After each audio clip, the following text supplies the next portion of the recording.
headquarters of Ramsey Solutions. It's the Ramsey Show, where we help people build wealth, do work that they love, and create actual amazing relationships. Dr. John Deloney, #1 best-selling author a couple times over and host of the Dr. John Deloney Show, Ramsey Personality, is my co-host today. Merry Christmas, America. We're glad you're here. Open phones at 888-825-5225. That's 888-825-5225. Madison is with us to start off this hour in Atlanta, Georgia. Hi, Madison. Welcome to the show. Hi, Dave. Hi, John. Thank you so much for taking my call. Sure. What's up? So I'm in a predicament that I've actually made myself. I got married, second marriage for both of us, not quite 6 years ago. And at that time, I had been through a pretty bad divorce and had a pretty traumatic first marriage. So definitely was healing from that, and met this wonderful man, so nice to me and kind to me. And I just fell head over heels in love with him. I knew he was broke. I knew he didn't have any money, and that just didn't matter to me. He was just so nice to me, and I loved being treated nice. So we got married.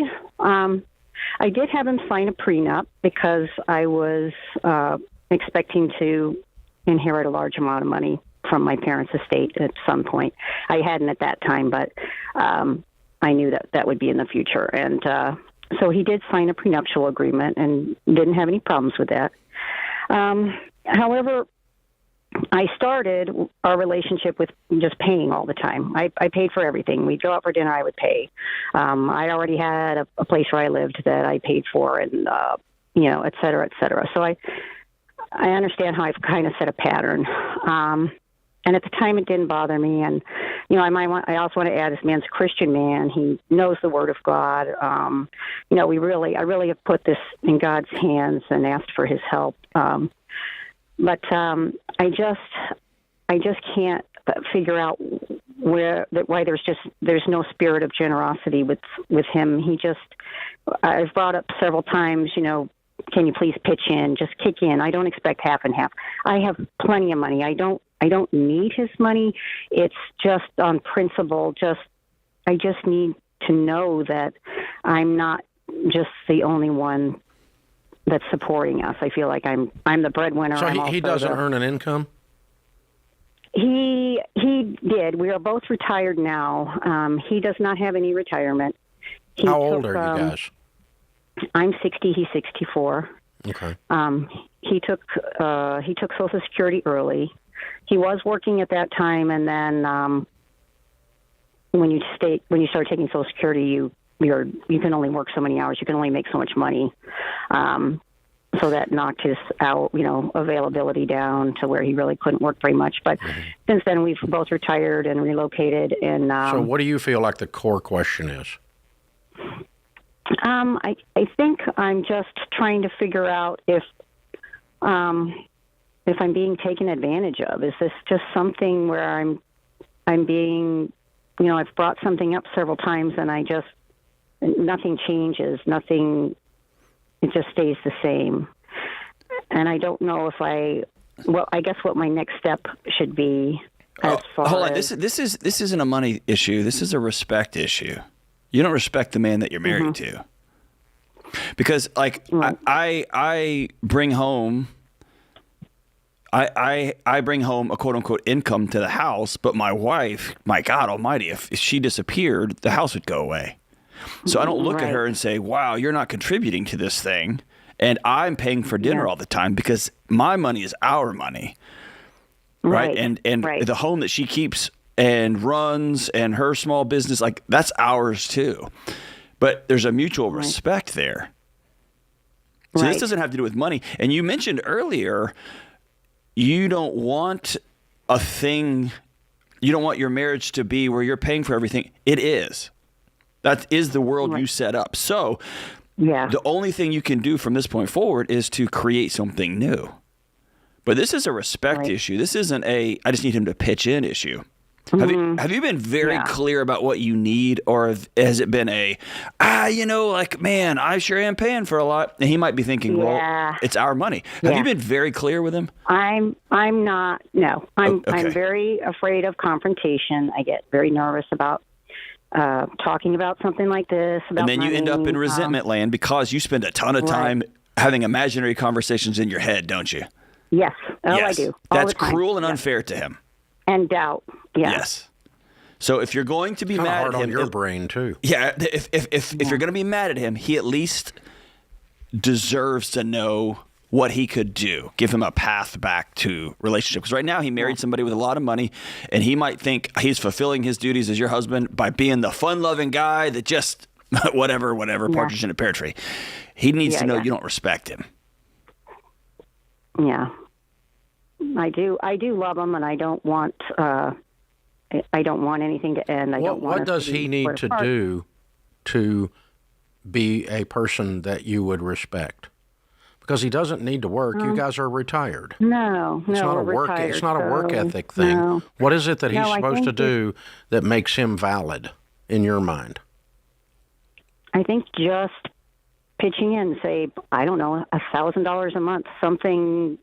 So pitch in from I'm not what? the only Where's one. he got money? He has Social Security money, and he gets other money from. So you guys don't have your finances combined at all. We do have a joint checking account, but he's never put any money in it. Mm-hmm. So no, I mean. But does he have an avenue to do that? He could, yeah. He could put money in there, yeah, because he's on the account. But if he's looking at your vast amount of money in that account, and he looks at his piddly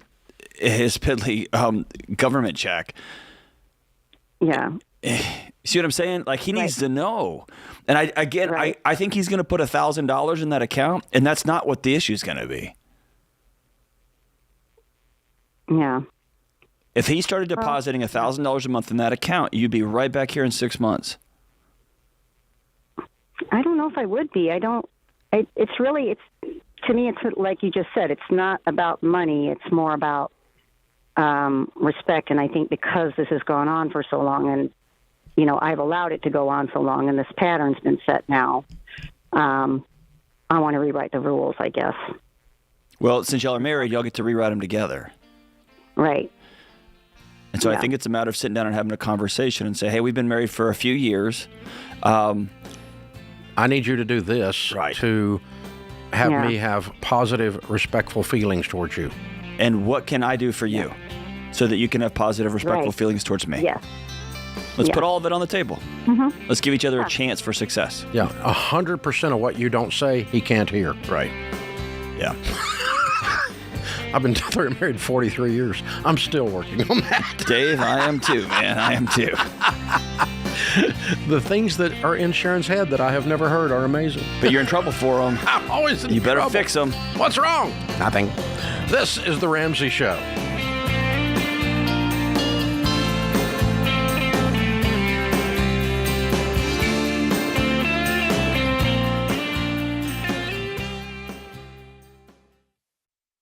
Hey guys, I've told you before about Christian Healthcare Ministries, a health cost-sharing ministry. But listen to Jenna, a CHM member. She says, one of my biggest concerns about entrepreneurship and motherhood was figuring out how to take care of our health expenses. But we have found a solution that works for us in an incredible way. She loves that with CHM, she can help other families who need it and receive help back when her own family has an eligible medical event. CHM has been a godsend for Jenna. That's her CHM story, and it could be yours. Learn more and join at chministries.org/budget.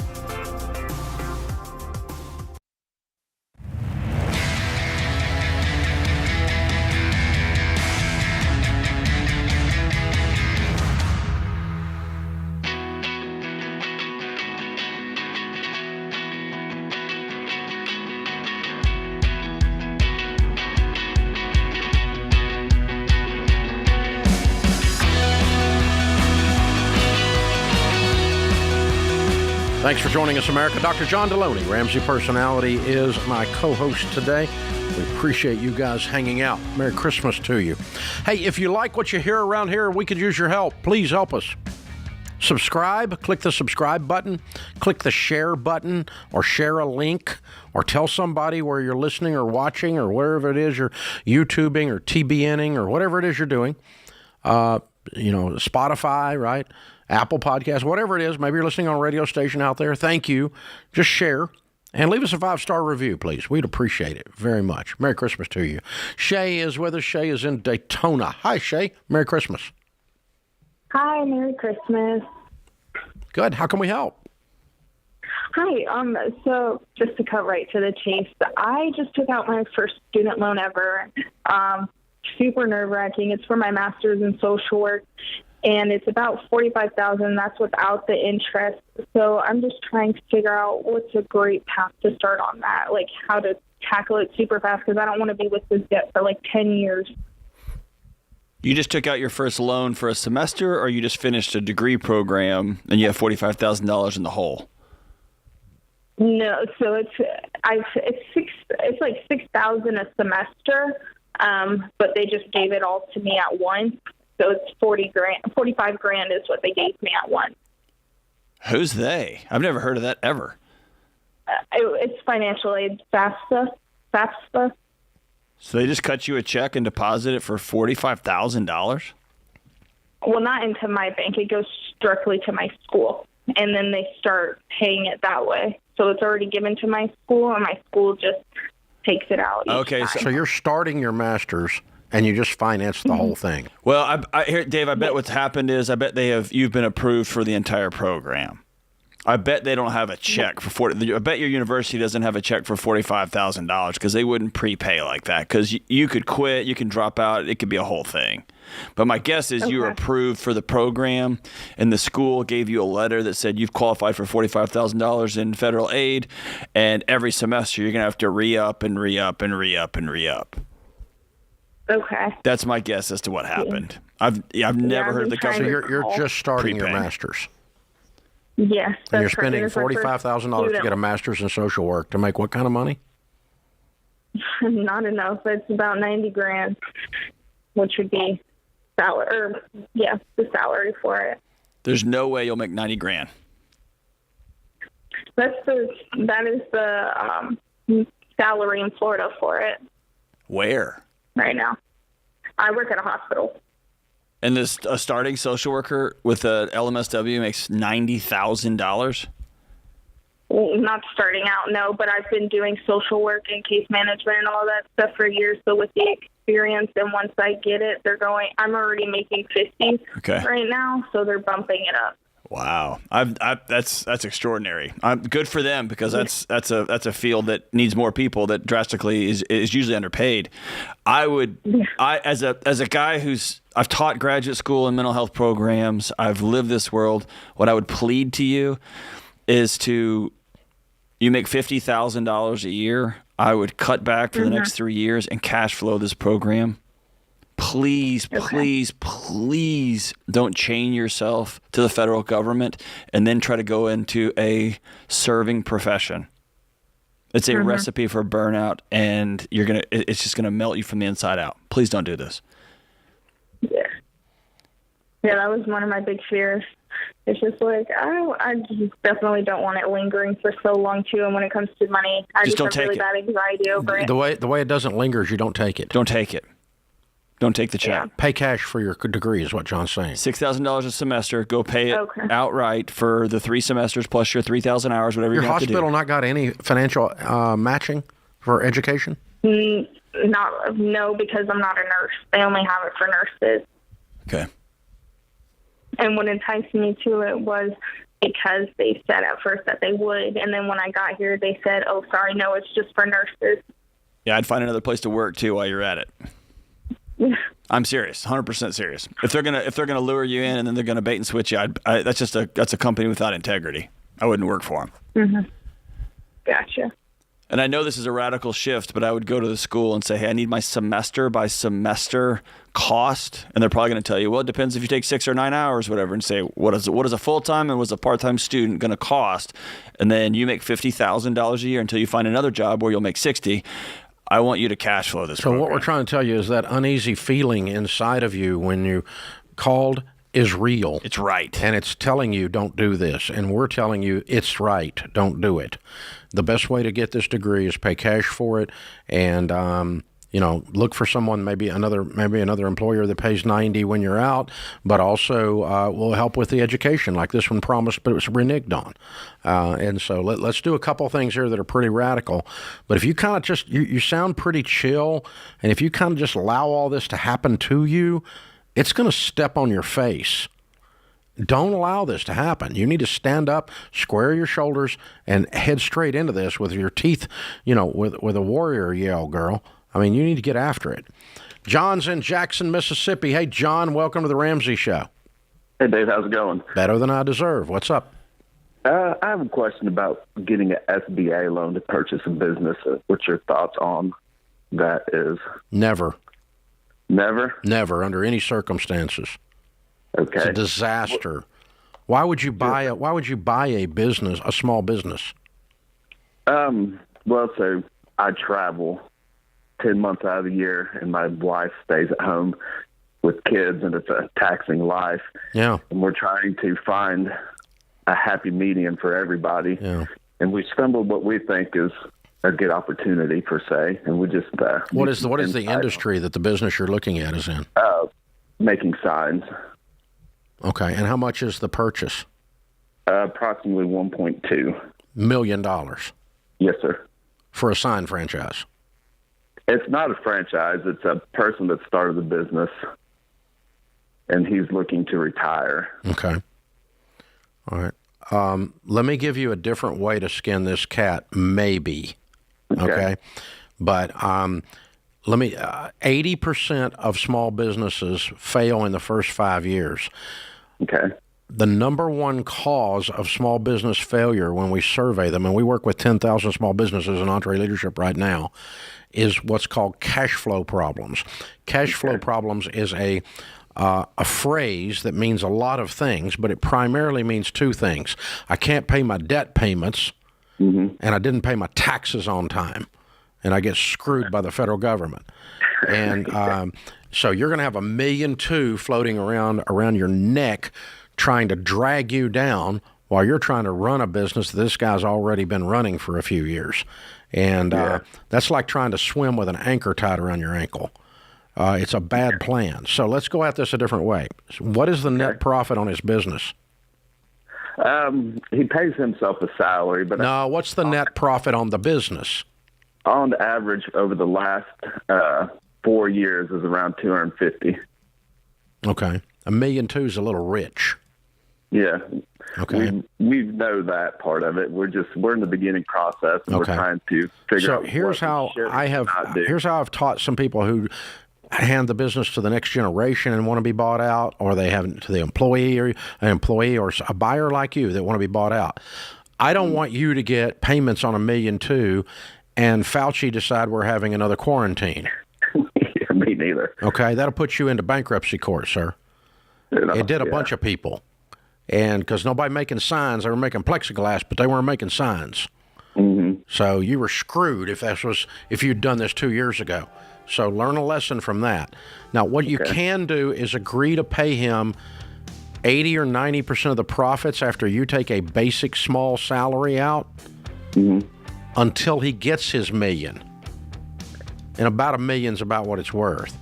But if you made $250,000 a year on it and you gave him 90% of it, you'd have him paid out in 4.5 years. Versus getting a loan, per se. Exactly. And he'd get his money really, really fast that way, but you're living on a wage till you get him off your back. But if profits go down, you're only committed to give him a percentage of profits. So you're not bankrupt then. SBA will come take your house, dude.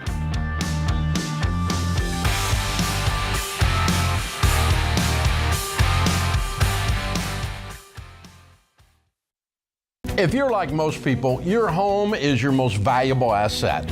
And when you want to make improvements, it can feel like everything costs too much or takes too long. But something as simple as custom window coverings from Blinds.com can completely change your space and add value to your home. We've recommended Blinds.com for over a decade, so you know you can trust them. From blinds, drapes, and shutters to motorized shades, they make it easy and affordable to upgrade your entire home, and their team is ready to help with everything from design consultation to measuring and installation. Plus, there are never any misleading quotes or hidden fees. Everything's backed by their 100% satisfaction guarantee, and shipping is always free. See why Blinds.com is the #1 online retailer of custom window coverings. Visit Blinds.com to get up to 40% off. That's Blinds.com. Rules and restrictions may apply.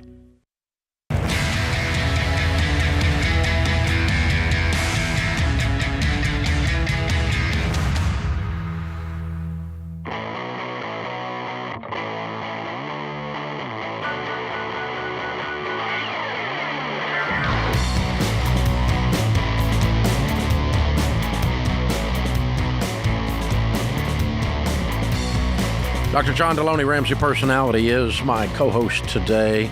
Open phones at 888-825-5225. Well, it's Christmas time. Merry Christmas. You can get meaningful gifts for Christmas during our $12 sale right now. Our best-selling books, The Total Money Makeover, Baby Steps Millionaires, John's #1 bestseller, the first one he did, Own Your Past, Change Your Future, all just $12. The Questions for Human cards, Conversations, the Christmas edition is back. They sold out really quick last year. We've got the New Year's Eve edition for your friends and family. It's a lot of fun. Meaningful gift for everyone there. Check it out, RamseySolutions.com/store. Maggie's in Atlanta. Hi, Maggie. Welcome to the Ramsey Show. Hey, Dave. Thanks so much for taking my call. Sure. What's up? Hey, so I'm just calling today. I've been listening for about 2 to 3 months now. I'm 20 years old. I've been doing an every dollar budget for about a month now, and I am needing to get my own place ASAP, and I don't even know the first place to start preparing for it. My income is fairly low, and my monthly bills are pretty high. So I just wanted to call in and what is your income? Y'all's advice. My income is $2,300 monthly. What do you do? I process medical records right now. Okay, and you're 20 years old. Yes, sir. 20, and I only have a high school diploma. Okay. Are you looking for new work? Because your income sucks. Yeah, yeah, it does. I've been looking around to see what I can do, but with no degree and no degree's not a holdback at all. Yeah, I live in rural Tennessee. Okay. I saw a sign the other day that said McDonald's said $20 an hour. Yeah, I do have a side hustle that I am starting after the holidays are over. I'm starting a side hustle, and that'll be like $15 an hour. But that's only the weekend that I can do a side hustle, because my job now is a 9 to 5. So what? What happens after 5? After 5? After 5 is when you work. I have from 5 a.m. to 9 a.m. When you're broke, that's when you work. Yeah, I do have I kind of have a 1-year-old. My boyfriend has a 1-year-old. You can't kind of have a 1-year-old. That's impossible. That's physically impossible. You do. It's not your baby. You're saying. Yes. Your boyfriend has a 1-year-old. Mm-hmm. Yeah. Well, that's not. I'm sorry, baby. You're broke. You're not babysitting your boyfriend's kid when you're broke, and you got to get a place to live, and you don't have the money, right? I don't think I have the money to. No. Right now, I'm living with my sister. I've been out on my own since I was like 17, 18. I've been living in people's rooms and just renting rooms, and now I kind of want a place for just me and my boyfriend and his son. No. You're not in a position to be taking care of people. No. If he wants to get married and take care of you, we'll talk about it. What does he make? He's not working right now. Oh, this is real good. Maggie, are you hearing yourself out loud? Firefighter. Yes, sir. Yes, sir. If you were talking to your daughter and your daughter was you, you'd smack her. Well, I wish my mama would have. Yeah, I know. But, I mean, you listen to yourself. I'm going to move in with a guy who has a 1-year-old and doesn't work. And I have to take care of the kid. And I'm supposed to take care of these people. I think you need to go somewhere where there's grown-ups. Well, why he's not working right now is he's becoming a firefighter. So that doesn't start until the beginning of January, though. So right now he's just waiting to see. So right now he's not in school to be a firefighter. He's only waiting for which firehouse he's going to be doing. So why is he sitting on his butt during Christmas? Yeah, it's a good question. He should be driving for Uber from 5 to 8, 5 a.m. to 8 a.m. You want to date my daughter, you work. And then work all day and then delivering pizzas at night because that's what men do when they don't have a job and they have a 1-year-old. Yeah. And he hasn't worked for about 8 months now. I can almost guarantee you he's not going to the fire academy. You know how I know? Firemen don't live like that. That's not the character of a fireman. I know those men and those women. They work their fire shifts and then they have another job and they have another job on top of that. You know why? Because they are so invested in working and going out and serving their communities. I can almost guarantee you he won't go to the fire academy. No, he's already gone, hadn't he? Well, he's waiting to hear back. See, he hasn't started yet. No, Dave, he hasn't even started the fire academy yet. He hasn't worked for 8 months. That tells me. I thought he just finished. He was waiting to get assigned a job. Wait, hold on. He has a 1-year-old. How has he not worked for 8 months? Have you supported him? Yeah. Oh my! His mom does a lot, and then Maggie, honey, Maggie, please listen to two old farts, okay? Both of us have daughters. Run as fast as you can. Run. Oh no. Yes. Oh yes. No, I don't think I can do that. Okay. No. I'm sorry. I can't help you, darling. You're running blind into the wall, and you're going to blow the car up when you hit it. Oh, I'm sorry, honey. You've been a survivor. You bounced from room to room. You left home at 17 years old. Your mama didn't tell you not to do this stuff. Two guys who love you and love our daughters are telling you if you were our daughter, we would get rid of Mr. Fireman. He would just disappear somewhere. We wouldn't be able to find him. You're being preyed upon, sweetheart. I'm telling you, this is not going to happen, all right? And so you need an ugly, angry older brother or father like one of us, and we would tell him to go away, and if he didn't, we'd help you go away because you got the stuff to go get it done in the marketplace, girl. You can go out there, get you 3 jobs, get you an apartment, start you a life, start taking a degree field. I'll send you a copy of Ken Coleman's book, From Paycheck to Purpose. You can start working on your career. You're sharp talking to you, but your judge of men is sucks. And when you have a man with a 1-year-old who's responsible, he doesn't work for 8 months, we call that a deadbeat, a burnout. And if you ever listen to me talk or listen to my show, I'm overly compassionate. And I've got zero compassion for a man who's got a toddler who's letting a 20-year-old girl living in her sister's house take care of them. Zero. None. Zero, zero, zero. You have a daughter. You have a child. Yeah. My goodness. Please, Maggie. He should be ashamed of himself, man. But you're not going to do it, and you're going to learn the hard way, and you're going to call me up at 25, and you're going to go, yeah, you were right. And now I've got all this debt because I went and bought him a car, and we rented an apartment, and he didn't pay the bill, and the landlord threw us out, and I've got a judgment lien from the landlord, and you're going to be that caller. If you go through with this, please do not go move in with this guy. If you don't dump him, that's your business. I think you're on the way to dumping him. You should be. But for sure, for God's sake, quit giving him money and don't move in with him. So, and let's say this. So for those of you who have grown up the last 5 or 6 years, you like Maggie, you're on your own. You're bouncing from room to room to room. And you spend a lot of time on social media. It appears that things just happen. It appears that bills just get paid. And what you're finding out is, I only make $2,300, but I have an inside job in a medical community, and it feels like I'm connected to something bigger, and I'm not working at McDonald's, for God's sakes, or I'm not going to throw boxes at Walmart. I would never do that. And you're going to realize that things don't just happen. You have to make enough money. It's a math problem to make enough money to pay for your rent and for your water and for your food and for your electricity and for your car. All these things are very expensive, which means you got to go get 1 job. You got to get 2 jobs. You got to get 3 and jobs. And then you develop a plan that is a career where you don't have to work 80 hours a week. There you go. but it takes a few years to get into that. But most of us that are older than 30 have worked more than 40 hours, like more than 80 hours, the first 5 years of our working life. Or 10 of our life. Or more, yeah. And so, and that's not you have no life balance. No, I have a life that you wish you freaking had. I can tell you that. You just wish you had a tenth of my life. But I've worked my tail end off to get here. That was a good self-censor, Dave. I got that. You got it. Just right there. Right there. This is the Ramsey Show.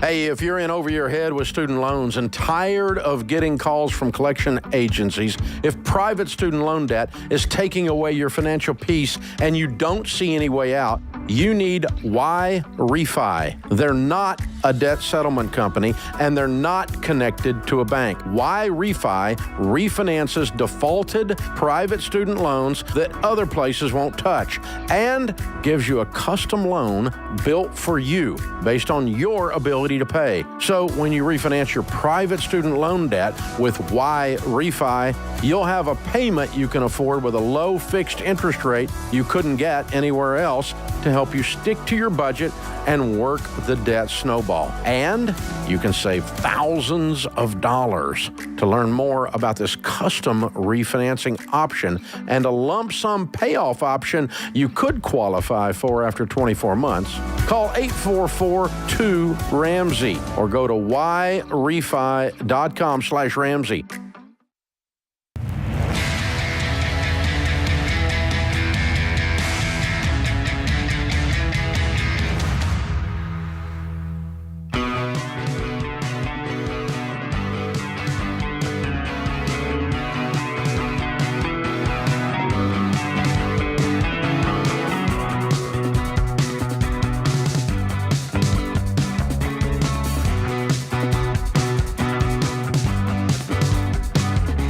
Dr. John Deloney, Ramsey Personality, is my co-host today. Open phones at 888-825-5225. This show has become inordinately successful with 30 million of you or so out there in a given month on YouTube's podcast, on the various platforms, the 680 radio stations that carry us, because we understand that personal finance is not math. The problem with my money is the guy I shave with. The mathematics of becoming wealthy are you learn them somewhere around the 6th grade. This is not an intellect problem. This is a behavior problem. If I can get the moron in my mirror to behave, he can be skinny and rich. But he's got issues. And he engages in stupid people tricks to the extent that I have dysfunction in my relationships. I'm going to struggle to build wealth.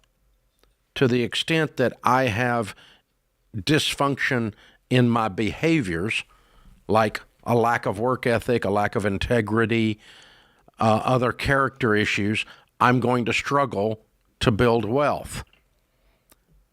And so there is a tie-in between your emotional well-being, your relational acumen, that is more predictive of your ability to become wealthy than your income.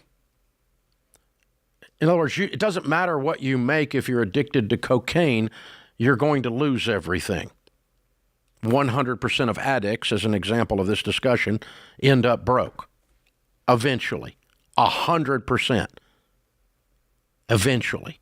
Some in 10 months, some in 10 years. And they lose everything.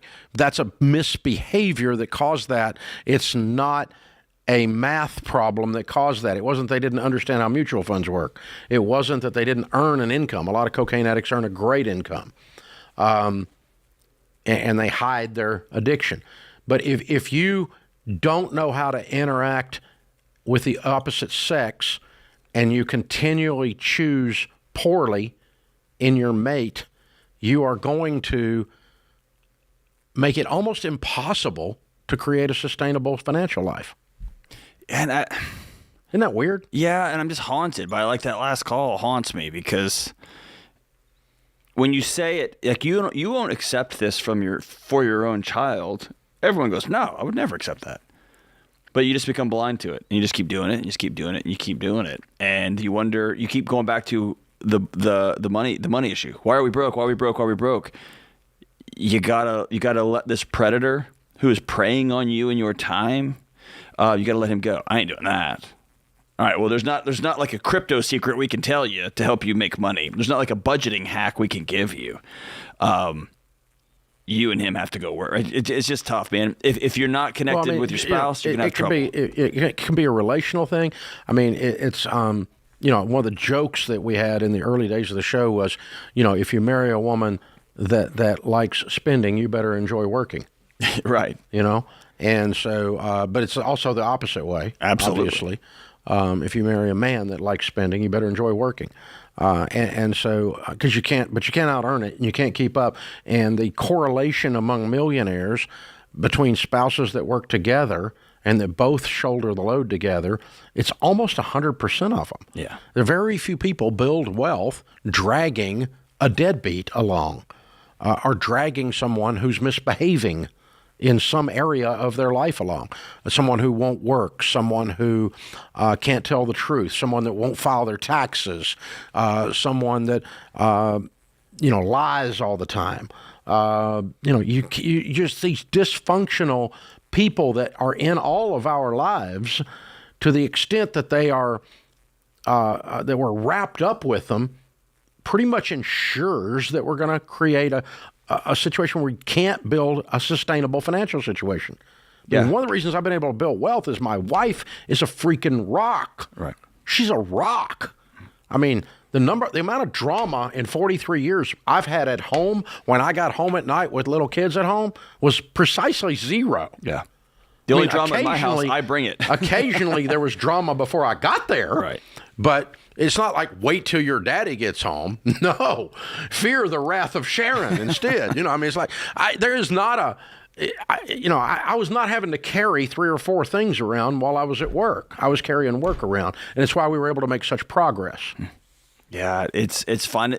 They say that one of the greatest determinants for joy, happiness in your life is marrying well. It's the most important decision you make, because marrying poorly, it's disproportionate how bad your life is. And marrying well, it's disproportionate how wonderful it makes your life. But our friend Dr. Henry Cloud with the book Boundaries, whether it is your marriage partner or not, just the other people in your life. Your business partner, your buddies. That will suck the marrow out of your bones, right, because you won't put up a boundary. Right. Or for some reason don't know to put up a boundary. You weren't raised in such a way. Well, I was raised, you always take care of daddy.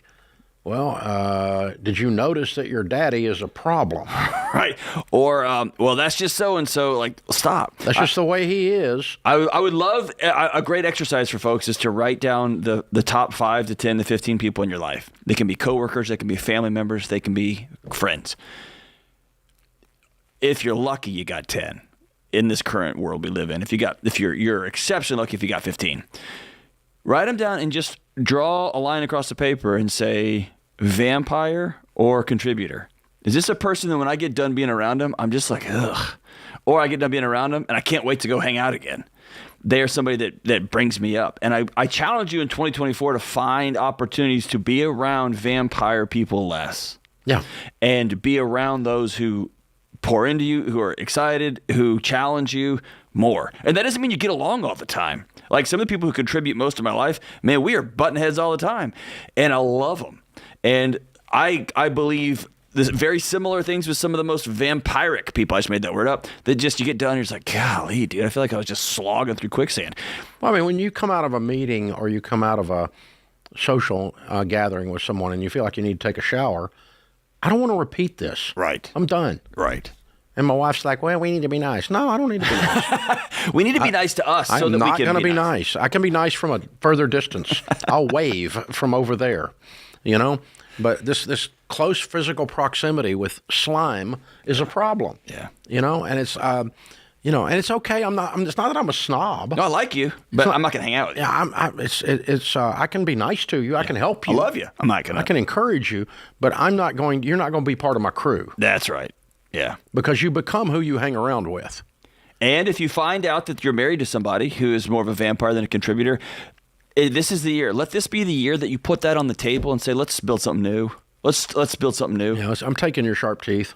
Yeah. Well, or like the first caller of this hour, that I'm going to be clear for the first time because I find myself, I don't like you. I don't want to be around you. The things you do annoy me. And I kind of hem and haw and hint. I've never just been honest with you.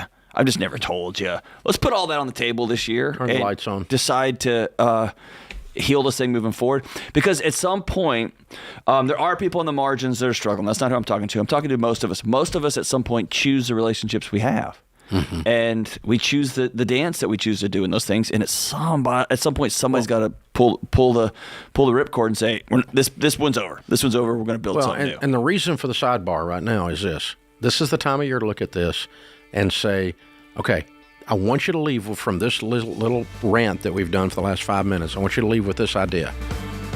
Who you hang around with and who you are going to create relationship with is 100x more important towards whether you're able to build wealth than whether you understand how a mutual fund works or what your income is.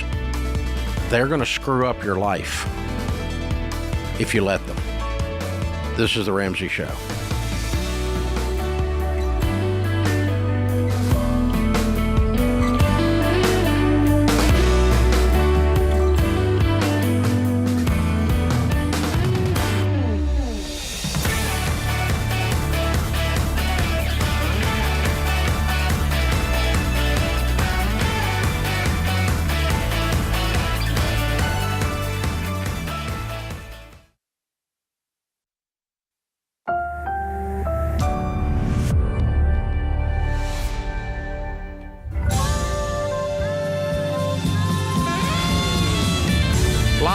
From the headquarters of Ramsey Solutions, it's The Ramsey Show, where we help people build wealth, do work that they love, and create actual amazing relationships. Dr. John Deloney, Ramsey personality, host of the Dr. John Deloney Show, one of our most popular podcasts on the Ramsey Network's #1 best-selling author of Building a Non-Anxious Life is the latest #1 that we did with him. It's a great book. He's my co-host today. Open phones at 888-825-5225. Merry Christmas, America. Travis is in Baltimore. Hi, Travis. How are you? Hey, John. Thanks for having me. Sure. I'll make this as quick as I can. 31 years old, married. We have 2 kids. We don't own a home yet. Currently 5 weeks into Financial Peace University. We've paid off $1,000 of our debt so far. We have currently $44,000 in debt. My question for you is, my previous employer had a profit-sharing system set up. So in March, I've been away from them for a year now. I went back over the road. So in March, I can decide whether I want to roll that money over to something or if I want to cash out, however I want to do it. I have $51,000 in that account. Should I or could I use that money to wipe out baby step number 2 and start baby step number 3 and 3B? I think that's a qualified plan, meaning it's a type of retirement plan. Am I right? Yes. So if you cash it out early, you're going to get a 10% penalty plus your tax rate. So what do you make a year? What's your household income? So I make $100,000. My wife works part-time. She makes about 20. Okay. All right. And so you're in 35% tax bracket. So you're going to pay 35% plus 10% on the money. So it's kind of mathematically like asking, hey, Dave, I want to borrow money at 45% interest to pay off some of my debt. That would be a dumb thing, right? Mm-hmm. So we're not going to do that. Yeah, we're going to roll it over. Go to Ramsey Solutions and click on SmartVestor Pro and find a good financial broker in your area that we recommend that you can sit down with and help you do that rollover. And you need to roll it over into an IRA and not pay any taxes on it at all and let it grow. I just don't want to give up half the money or so to the government in the name of getting out of debt. That's a bad plan. So, but you're making 120 and you only owe 44, right? Mm-hmm. Yeah. So, and you're just getting started. So the good news is you've gone into attack mode, and if you just keep turning up the heat on the attack mode, you'll probably be debt-free in under 2 years. Okay. Hey, Travis, can I challenge you a bit? I'm sorry? Can I challenge you a little bit? Sure. You've been in the class 5 weeks? Yeah, tonight is week number 5, yes. Excellent. So you make $120,000. How have you only paid off $100,000? I mean, have you only paid off $1,000? Do you have a pretty expensive lifestyle you're living? Well, no. We started budgeting with every dollar, and we literally just started. Okay. Literally this yeah. month. So John's point is this: if you look at the big number, 120 minus 44 would be like 76,000. If you lived on 76,000 for 1 year, you'd be debt free, not counting taxes. Right. Okay. Right. So that's his point, and that's not $1,000 a month. That's more like $4,000 a month. So. I challenge you to get radical. Find what you can sell in your house. Do you have tractors? I want you to lean guitars? down. What do you got? That's what I'm saying. I think you're going to lean down into that budget. If you did it in 2 years, that's $2,000 a month. But $1,000 a month is not enough out of your budget. You need to cut more than that and get after the debt. So, but all of that to say, that's the way to go. John's exactly right. And let's go ahead and roll that money over so you don't give the government half of that and go and then just, beans and rice and beans. We're not going out to eat. We're not going on vacation. We're going to attack this using the every dollar budget, and we're going to get it cleared up. And for the first time in your life, you're going to be free, and it's going to be worth it. It's going to be a complete pain in the butt for the next 18 to 24 months, but it's going to be worth it. Hey, thanks for calling in, man. Joe's with us in Atlanta. Hi, Joe. Welcome to the Ramsey Show. Hey, Dave. Hey, John. Nice to talk to you guys. You too. What's up? Yes. So I got a question. This is about 529 plan. I have 2 kids, 1 6, 1 4, and then we just found out we have 2 coming next year, so we'll have a total of 4. Yay! All right. Yeah, pretty exciting. Once we got over the shock of having 2 at a time. But so my question is, we have a surplus of funds for this year. We are 100% debt free, no mortgage, no cars, no debts of any kind, no credit card. I hate it when that happens. I know it's hard. Way to go! Would you run for Congress? If I had any interest, I would. He's like, man, I was thinking Dave, but I'm also thinking about setting myself on fire. Yeah.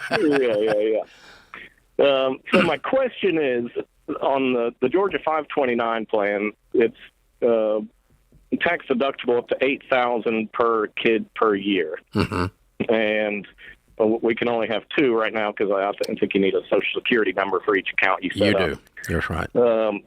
Would you recommend? So we have a good amount of extra. Just putting a lump. I know we can put more in than 8,000. Would you consider putting like $50,000 in for each kid and just being done with it? Yeah. Or put it somewhere else and then every year put a little bit more in? No, I mean, you can do that. The downside is 529, of course, has to be used for education, and any growth on the money is going to be taxed if you pull it out for something other than, and penalized if you pull it out for something other than education. So that's your downside. So along with making a commitment to put $50,000, which pretty well finishes it up if you're doing this for young children, that'll be it. They can cover undergrad with that. You're done. Check the box. You're out. Well, and I know they can. I'm not sure if this is a new rule, but you can do $10,000 a year for a private school K through 12. I believe that's true. That's what it is. So if we would do like high school, private school, that's true. You could drain it down doing that. But if you don't put them in private school and they don't go to college, you got some money trapped in there. That's my only point, and that's okay. Yeah. We just say that out loud, which means when I started my kids' college funds, they were young like yours, and I just brainwashed them. I said, "This is your college fund. It's your college fund. It's your college fund," which presupposes you're going to college. And so, now we're going to college and study left-handed puppetry. We're going to go study something that actually works in the marketplace, right? We don't want to get some nuanced, useless, freaking degree and then be a barista. That's not the plan. But all of that. Yeah, I would do that. And now with the Georgia 529, do not do the prepaid tuition. You do not do that. You're investing in mutual funds that you control the options and that you can decide where they go to school. You're not trapped in with prepaid. Don't do prepaid. That's not a good deal because the rate of returns suck on that. So, and your options are very limited. So, good question, man. Thanks for calling.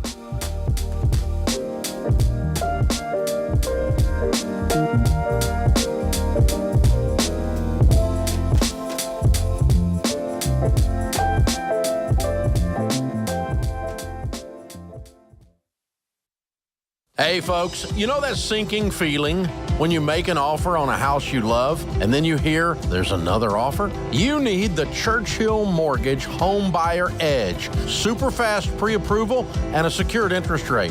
Plus a $5,000 seller guarantee gives your offer the best chance of being accepted. The Home Buyer Edge from Churchill gives you an advantage over those other guys. Go to churchillmortgage.com today to learn more.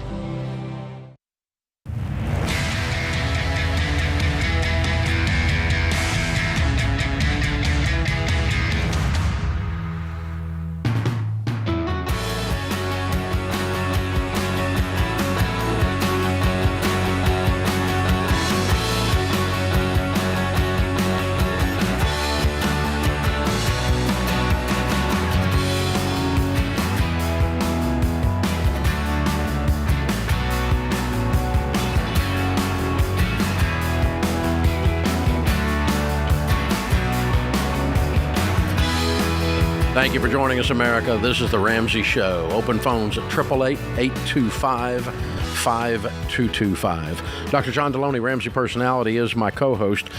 Tonia's with us in Philadelphia. Hi, Tonia. What's up? Hi. So I'm calling because I have a question. So I'm 25 years old. I'm a single mother. My income is about $47,000 a year, and I have about $18,000 in debt. I have $16,000 of that is a vehicle that they have it as a repo on my credit because I had a car accident and it was totaled, and the person who crashed me didn't have full coverage and I didn't have full coverage either. So they repoed it. Yeah, so I'm in a situation where the car that I have right now it has 192,000 miles on it, so it's going out on me, and I'm in need of a new vehicle. And being that I have that repo on my credit, I'm having a hard time getting approved for another vehicle. Good. It's the greatest thing that ever happened to you, honey. Last thing you need is a car payment, kiddo. You're broke. Yeah. But you do need a car. Yes. Wait, when you say it's going out on you, my truck has 197,000 miles on it. Is it just ugly, or is it falling apart? No, it's not ugly. It's just starting to fall apart on me. Like I just put $1,500 into it, trying to fix it, and it's still giving me problems. Okay. All right. So the car is probably worth what, $2,000? No, not even. With the problems that it has. And you said you make what? For about 47. Okay. How many kids you got? Just one. How old? He's 3. He's 4. Okay. 4. Who watches him when you work? He is at daycare. Okay. So, yeah. Because the reason I'm asking is I'm trying to find you some money because I want you to scrape together, like you found the $1,500 to fix the car. I want you to scrape together $1,500 to $2,000, sell your car for $2,000 and buy a $4,000 car, which is a whole lot better than you've got now, but no car payments. Okay. And then I want you to do that again about a year from now. Okay. And I don't want you to drive that car the rest of your life, but car payments are going to hold you back so much. It sounds like it's going to be, you're just so sick of having a crappy car that's unreliable and the stress that goes with that it makes you jump ahead, and in your mind, just having something that's reliable is worth the pain of the payment. And I'm trying to tell you before you get there, it's not. Yeah, no, I'm just getting to the point where, like, I'm a little frustrated. Yeah, you're a lot frustrated. I would be. I'm frustrated with you. Yeah. I understand, and I agree with your frustration. I don't want it to lead you to a bad decision, and it's about to. So let's avoid car payments. I'm so glad you did not get approved, because if you had gotten approved, it would have been at a high rip-off subprime interest rate because you have a repo on your record. Yeah. And so you would have been screwed double. Yeah. Yeah, don't do that to yourself. Let's go pay cash for the difference in a $4,000 car and a $2,000 car is very dramatic. Yeah. Okay. Now, are you in a good church? I do attend a church. Do you have some guys around anywhere that could be your ugly uncle for a day or two and help you pick out a reliable car? And not let someone mess with you because they think they can, but instead the ugly uncle's standing there and saying, this car's not real pretty, but it's a really good, reliable mechanical car. That's the one you buy when you're buying a $4,000 car. We're not trying to buy sex appeal. We want reliability. Of course. Yeah. And sometimes when you're negotiating with someone on that, people are sexist. Mm-hmm. And they'll do stuff for an old ugly uncle they wouldn't do for a sweet young lady. Yeah. Or put a note in your church bulletin, or let your folks know I'm looking for a great $3,500 I'm a single mom car with a 3-year-old, and I need a reliable $4,000 car. Would someone help me find one? Okay. You'll have people that raise their hand. Yeah, you might have somebody give you one. Hey, and by the way, you don't like asking for help, do you? I'm not. I am actually a police officer, so that's you don't like it's asking really for hard help. For me to be that kind of person to, reach out and ask for help. All right, hold on. I want to. This is important. You have cast, quote unquote, those kind of people as people who ask for help. Yeah. I want you to reframe that. I want you to know that the wisest people I know ask other wise people for support and help about things they don't know. Okay. And so it's not those people that ask for help. It's you. It's me. It's Dave. It's all of us. The wisest people I know reach out to other wise people and say, hey, what do you think about this? Can you help me out with this? And so this is you stepping into a whole new identity. I don't go in and negotiate on something myself, and I'm a really good business guy and a real good negotiator, but I don't go into an item or a situation that I know nothing about. I don't have any expertise in. I bring along the old ugly uncle myself. Okay. And that's a really ugly uncle for Dave to bring in. If Dave says he's an ugly uncle, my God. Yeah, well, yes, yeah. That's you bring in the heavy. You bring in somebody beside you. And so if I'm negotiating on a tech thing, I don't know nothing about tech. I got 400 people at work here that do that, though.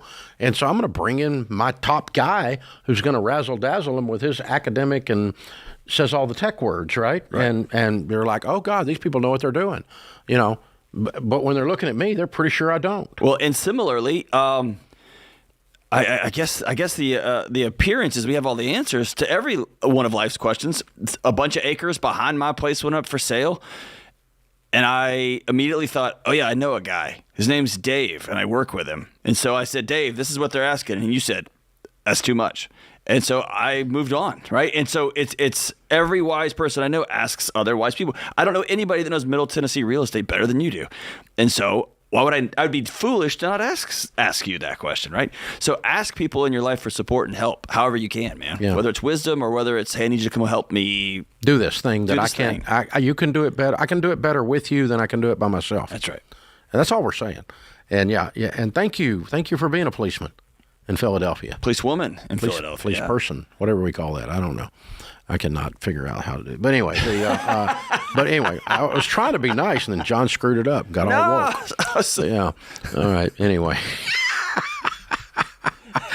Yeah, good stuff. Open phones at 888-825-5225. So, guys, here's the thing. Cars, her situation with cars is a big deal.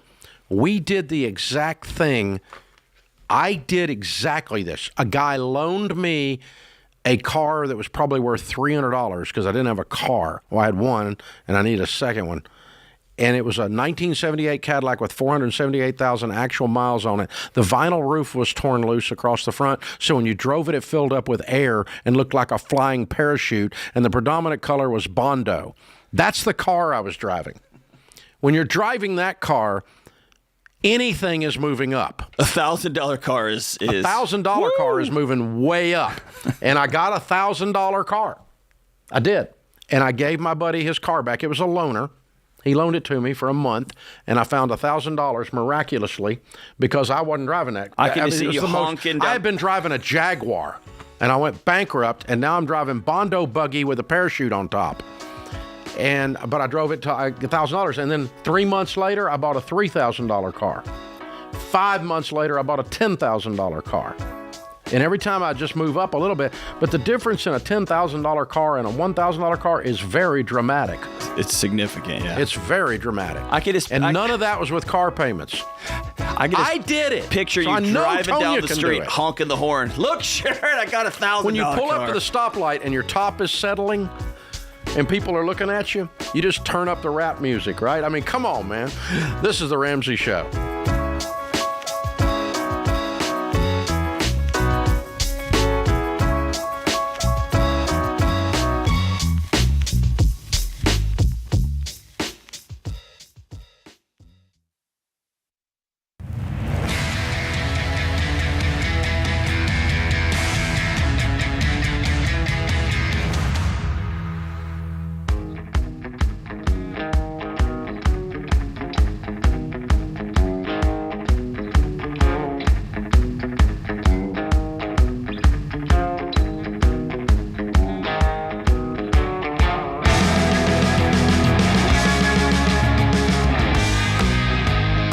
Dr. John Deloney, Ramsey Personality, is my co-host today. Thank you for joining us, America. Merry Christmas.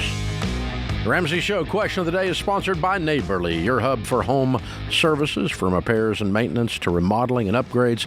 Neighborly's trusted home service providers have trained local experts to handle almost any job. Great company. Download the Neighborly app and connect today. All right, today's question comes from Sandra in Florida. Sandra writes, my spouse's spending is crippling our finances and our marriage. Each month we have only about $500 to $600 left after monthly bills and minimum debt payments, and we only have $1,000 saved. I've tried to speak lovingly to my husband and let him know how much the overspending scares me and affects my mental health. I've also had moments of frustration and have blamed him for financial struggles, which I realize is not a healthy approach. Seems all my efforts and approaches are futile. I understand the Ramsey principles behind joint accounts and have lived this way for years, but at what point in my marriage do I say enough and separate myself financially? Right before divorce. Yeah. And I think we're here. I think we're close. This is way bigger, Dave, than I'm glad she had the courage to write is crippling our finances and our marriage, because this type of behavior tells me there's other issues in that marriage. It's not just money. Yeah, this guy is kind of got the axis of the world stopped through the top of his head. Everything spins around him. He's the most important thing that ever lived. I'm telling you. His mama told him that. Yep. And now nobody tells him anything. Yeah. I just can't imagine, Dave. I don't have a psychology for this. I can't imagine Sheila taking me out and saying, anything I'm doing, you're scaring me to death. And me going, yeah, I don't care. I just I don't have that in my body. I don't understand that. I don't understand how you could respond to anybody that way. If the waitress at at Waffle House sat down and said, hey, the way you're doing things scares me, and I don't feel safe. I don't think I could be like, I don't care.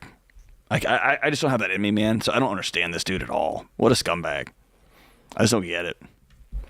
Don't get it. So, yeah, it could be just an immaturity. Could be a lot of things. In all seriousness, once I get past all my frustration and my name calling, but so there's two issues with this email. Number one, you guys need to sit down with a marriage counselor, and if he won't go by yourself, so that you can start to get language to how you're going to decide how much longer you're going to do this. Because my experience with this, and I'm not a counselor and I'm not trained like John is, but for 30 years I've done this and sat with couples, and my experience is, particularly ladies, more so than men, they reach an end point and it boils and boils and boils, and then suddenly they go over the edge and the switch flips. And once it flips, there's no getting her back. Right. She's done. When she's done, she's like roadkill. It's over. It's done. And you can't get it back. And you're going to reach that boiling point if you don't do it intentionally with some help, with a good coach, a good marriage counselor to give you words to do this in a very wise and reasonable way. It's going to sneak up on you and him. And you're just going to go, I'm done. When somebody says the word futile, everything I've tried is for naught, is for nothing. Yeah, that's lost hope. That's lost hope. That's right. Yeah. And so you're getting really close. And I'm telling you, if there's a chance that you save this marriage, it's going to be with some help guiding you through how to communicate to him, if you can get through to Jello Brain here and get him to do this, okay? Now, if you can and you turn it around, that's great. That's thing one. That's the route to go. Hidden inside of this email is the question that I've been asked a bunch of times, is a separate issue. That's, how can I handle my money separately in a messed up marriage and it be okay? And the answer is you can't. You've got to make the marriage okay. If you want to have prosperity in your relationships and prosperity in your net worth, it has to be done from a functional standpoint, not surviving a bunch of misbehavior and still prospering in spite of it. That just doesn't happen in my experience. We see almost never does someone overcome this guy not changing, and somehow you create a tactical way to separate your money, and while you're still married to him and he continues to do the exact same thing, somehow you go off and become a millionaire. That does not happen. That's mythology. There's not a tactic, a legal document, a process that causes you to be able to swim with an anchor around your ankle. And so you guys have got to work through this or work your way out of it to be able to have a great life for both of you. And I think it's important to call out, this husband is not being a person of fidelity. He is not upholding the marriage vows that said, till sickness and health, till death do us part. This is ours, mine is yours, and yours is mine. He's not doing that. He's saying, I really don't care about you. I just don't. And it breaks my heart for you, Sandra. Breaks my heart. Sad, very sad. Josh is in Illinois. Hi, Josh. What's up? Hi, Dave. I really appreciate you giving me your time. I'm going to try to make this quick. Sure. So in 2021, so my family and I have always used a tax assistant to file our taxes. Now, in 2021, apparently the taxes of both my dad and myself were filed incorrectly. And basically, it's showing on, at first, the CP 2000 notice, now it's CP 3219A. It's showing $0 was shown on return for several of my employers, and then when it says reported by others, and then it gives how much money I paid. And the increase in tax, or the deficiency on this, is $9,548. And then a substantial tax understatement penalty is $583. Now, my question is... So the guy that did your taxes calculated your taxes wrong? That may very well be the case. And actually, is that what you're telling me? I'm asking you. I'm making sure I understand what you're saying. Yes, the taxes were filed incorrectly. Okay. And so you have a $10,000 tax bill that you didn't think you had. Right, and this was from 2021, and ever since 2021, even though they just found it, they've been charging interest and that's what they do. Like that. Yeah. But the bottom line is if they had been filed correctly, you would have owed $10,000. Correct. We received the refunds that we probably should not have received. Yes. Right. And did you go and have you had another tax professional look at the return and make sure that the IRS's proclamation is accurate? Yes, sir. And here's the thing. Actually, we know that this is accurate because it was a lady that did our returns that year. We are actually doing business right now with her sister. And not only did this original lady ghost our family over all this, she's not even talking to her sister anymore, and her sister had a falling out over this. That doesn't mean anything. Doesn't matter. I'm asking the question, have you had a tax professional that knows what the flip they're doing this time actually go over this return and verify that you do owe $9,500 plus penalties? Yes, and so the sister is reliable. Right, yes. You think? Why? Is she an enrolled agent, a CPA? What is she? She is an enrolled agent. Okay. All right. So you had a tax bill all along. You just didn't know it, and it's cost you $500 in addition to that. You're just going to pay it, man. I mean, there's not a lot you can do about this. They're not liable for your tax bill because they calculated it wrong. Are they liable for the penalty? Maybe. You might get $500 out of them, but it's not worth the dadgum trouble. Everybody in this story makes no sense. Yeah. So, I would just pay it. I mean, you could get an attorney try to get $500 out of the deadbeat if you want, but I don't. That's not. You'll pay more than $500 in fees. You're going to have to pay more than $500 to have the meeting. This is the Ramsey Show.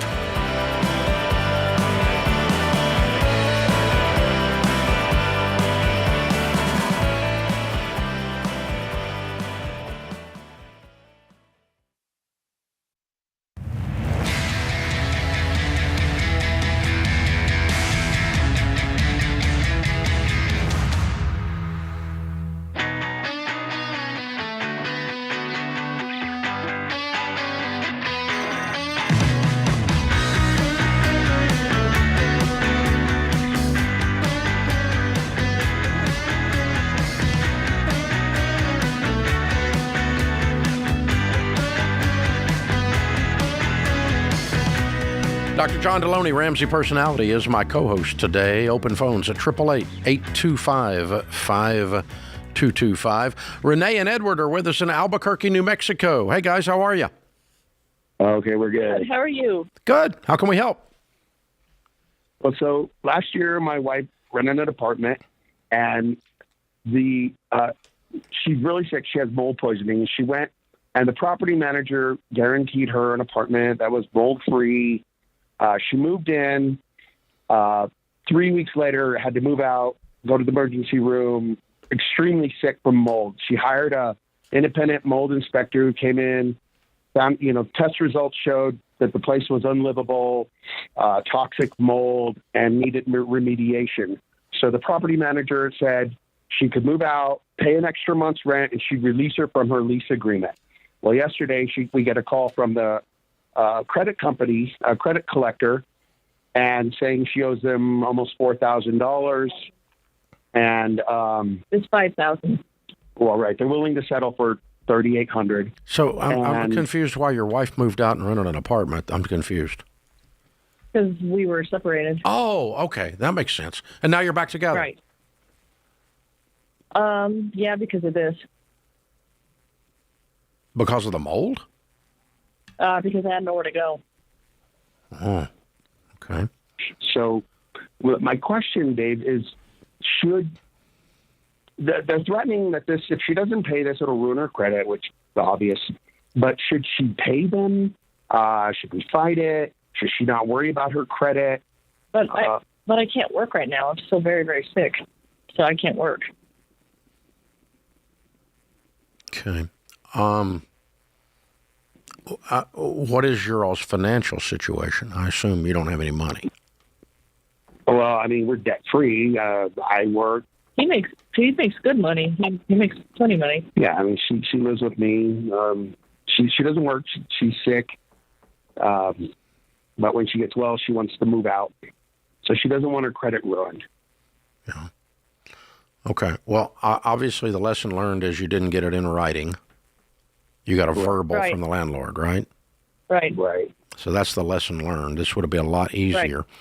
The landlord is an individual or a manager of a complex?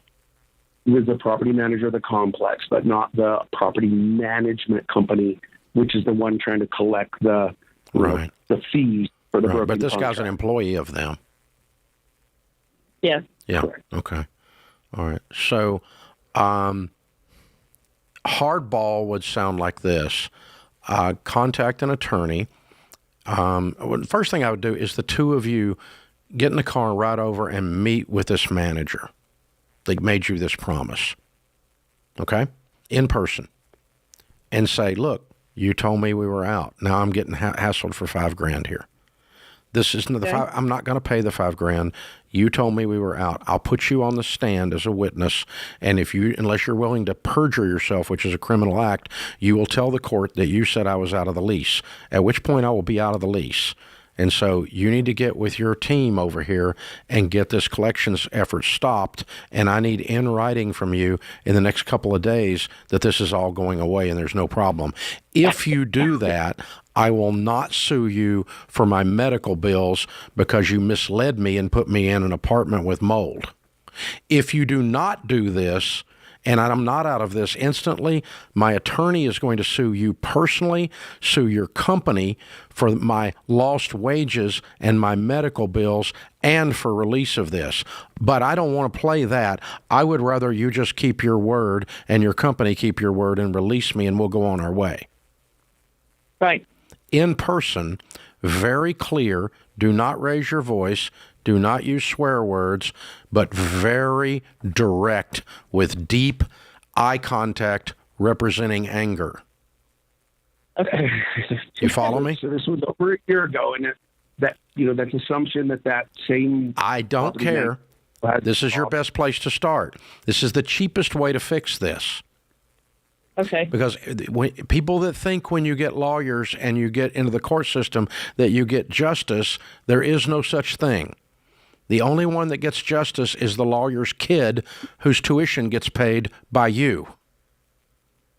Okay. This is not going to go anywhere else. So, but if you have to hire an attorney and go after these people, you go after them for your lost wages because they fraudulently misrepresented and cost you your health. So we're not only going to go for release of the lease, we're going to go for compensation. On top of that, we're going to make your freaking life miserable if you make me make a hobby out of you. All right. So, right. yeah, okay. we don't want to do any of this. You don't want to do it. I don't want to do it. They don't want to do it. And they need to hear that real clearly from you. The best thing they can do is just quickly get me a piece of paper that says I owe you $0, and I will simultaneously release you from your liability for lying to me and making me sick. Yeah. I'd probably have a manila folder with your medical bills, the report from the mold folks too, and I would ask him in that office to print off all of the bills he sent you over the last calendar year because it's probably going to be $0. Okay. All right. So subsequent to that, let's assume that person is no longer employed there, which is most likely the scenario. Well, then talk to the current manager there and tell him what happened and tell him what you're going to do. And let that manager see. If I'm the manager sitting there and you tell me that, I'm going to the regional manager who turned this over to collections and go, look, the doofus that was here before me screwed this lady. She's giving us an opportunity to get off light. We need to let her go. Okay. Right. Okay. So in the event they don't get a lawyer. Well, okay, but the collection guy, the guy from the collection company, he's an idiot. Side of they're no longer involved. Like it's now in collections. Bull crap. That's what they all say. I don't give a crap what the collection agency's an idiot. Just move on. That guy's he sits in a cubicle and calls people that don't pay their bills all day. He's got no power at all. Okay. The company turned this over to collections. They did not sell it. They still own the problem. They just hired a hitman. Okay. The hitman's got no ability to do anything but pull the trigger. You don't negotiate with the hitman. You go to the mob boss and get the hitman called off. Yeah, you're right. And all of this sits on some manufactured principle you guys are carrying around that I just want to burst this little bubble for you. Who cares about your stupid credit? Nobody cares. Don't borrow money. And whenever you decide to move back out, you're going to need first and last month's rent. So you have to figure out work. You're going to figure out money. And then you're going to pay them. You're going to move on with your life. Yeah. Right. But if I don't have credit, how could I do that, right? You don't need credit. You don't need credit. It's a myth. People rent apartments every day without credit, with first and last month's rent. Well, really? Because everything I've ever tried, they wanted to see my credit. Really, we called 22 apartments the other day around here as a test and found every one of them but 2 would rent to you. And that was over the phone. That was just over the phone. Without even I'm new. I'm moving to town. I'm moving out. My husband and I are separating. I've got a job. I make first and last month's rent. I got no credit, and they'll rent to you, and just go on. Now, corporate idiots like you've been dealing with are the ones that won't. They'll pull a credit bureau on you. But look, you've got to go deal with this. If you don't deal with it, it's not going to get anything but worse. And so get over there. Well, go. Why not? It's Christmas time. Go over there this week. Sit down. Go look. If it's the moron that was here before you, dude, it's not your fault. But he made a promise, and we're going to hold your company to that promise. And if you don't, then we're going to sue you for the health issues. And I'm not contacting an attorney yet, but I'm leaving here and going to contact one unless you tell me you think you can get this fixed. And every email that was sent around this is going to be public record. Yep. So all those emails that he sent his bosses. Everything anybody ever said on a text or said on an email is going to be part of the deposition. Let them know. We're going to completely give you an anal exam. That's what's going to happen. Get ready. And that's what lawsuits look like. There ain't no fun. Nobody enjoys the process. Oh, my gosh. This is The Ramsey Show.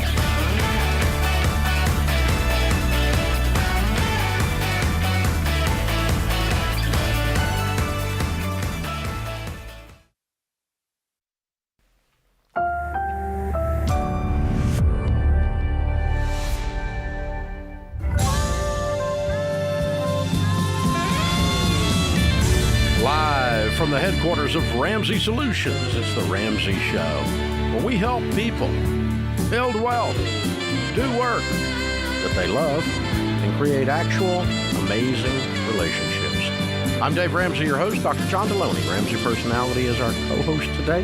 #1 best-selling author of the book, Own Your Past, Change Your Future, and the latest one, Building a Non-Anxious Life. He's also the host of the Dr. John Deloney Show, where we talk about mental health issues and relationship things. So we're here to help you today, guys. Merry Christmas. Glad you're with us. Ozzy is up this hour. Ozzy's in El Paso, Texas. Hi, Ozzy. How are you? He's going off the rails under. Good yourself, Dave. Thank you for taking my call. This is really awesome. Cool. I was going to make an Ozzy Osbourne joke, but I screwed up. So there we go. What's up, Ozzy? Hey, guys. I started listening to you guys about 3 months ago with my wife. We saw you guys on YouTube, and I think this is the best thing ever. Well, thank you. Thank you, Dave. So we're working on baby steps, and basically we have about $25,000 in student debt and $20,000 in car loans. And basically my question is, should I extend my lease in my apartment to pay those off and then get a house? Yes. Or should I put a down payment? Okay. Yeah, we tell folks not to buy a house while you're in debt because it's going to cause you to buy a different house than you would buy if you were debt-free. And if you move into a house with a bunch of student loan payments and a car payment, the first week you're there, the hot water heater will go out. Okay. Yeah, you want to have everything cleaned up to where when you move into the house is a blessing. So yeah, extend your lease and lean in, get on that every dollar budget, cut down to nothing on your lifestyle, and let's get this debt cleaned up as fast as you can. So it sounds like you got 40-something thousand in debt. Did I hear that right? Yes, sir. Okay, and what's your household income? We make about 120. Okay. So how fast do you think you're going to pay this off? Really fast. What's really fast? I think maybe 8 months. 8? Yes. I love that. You are down to nothing. I like it. That a boy, man. Get it. That's intensity right there, man. And be wary of people who know how much money you make and are wondering why you're living like you're living. Right? If you live Spartan, people are going to say, like, man, you got all this money. You don't need to. Just put your head down and get it done. Keep it going. That's right. Man, that's the number right there. I love it. You can do this in 1 year or less. I'm calling you a stud, okay? Have at it. Do it. That's the best thing you can do. The faster you get clear, the faster you get to save a down payment and an emergency fund, and the faster you get your house. And so you're probably about 2 years from buying a house, which is perfectly fine. No problem with that at all. Charles is with us in Jacksonville, Florida. Hey, Charles, how are you? Doing well. Thanks so much, guys. Really better than I deserve, I guess. And just wanted to say thank you, first of all, Dave. We're on baby step 6. We've got 6 kids, and you really just changed our lives, our family's lives. So first and foremost, thank you for all of that. Well, thank you. Way to go, man. I'm proud of you. Absolutely. Absolutely. So quick question for you. I'm supporting my mom financially. She's got some retirement, but really kind of not a lot of savings. We've been able to get her to pay off all her debt and just been very fortunate in bringing her on board as well. She does have a $200,000 whole life policy that she got back in 1996. Oh my She's gosh. probably put about, 60,000 or so into it at this point. And it just jacked up in price. There's no cash value in it. So it's $425 a month, not something that There's she can no afford. cash value? There's no cash value. Yeah, that's. I've been looking into it. I always knew it was there, but I realized it was kind of a mess. And wow. And what makes this more complicated is she and my dad had both got into this back in '96, and he passed away about 8-9 years ago, and they had ended his policy 10 months before he passed away. So they had sunk a lot of money into that one too, but they couldn't afford it anymore. So okay, this is not an investment. It's just a bad story. Yes. So just exactly cancel right. it. Just cancel it. Unless is she terminally ill? She's not, and we've looked at selling the policy. No, don't get into viaticals. Just sell it. Just close it. Just shut it down. It's just a bad idea. You got a hole in your pocket. Quit putting money in the pocket. Yeah, absolutely. It's. Is there any way to convert it into a term? I mean, is there anything we can do that? It's just no. It's got no cash value. If you convert it to a term, you got a term insurance policy on an old lady. It's going to be expensive. Yeah. I mean, life insurance is based on age. The older you are, the more likely you are to die, and the higher the premiums are. It's a pretty simple formula, right? Absolutely, and she's in relatively good health. Yeah. So I mean, if you try to get a term policy, that's what you're going to run into. Is my point. And she doesn't need a bunch of life insurance. She's not supporting anyone. If she passes away, you're taking care of her.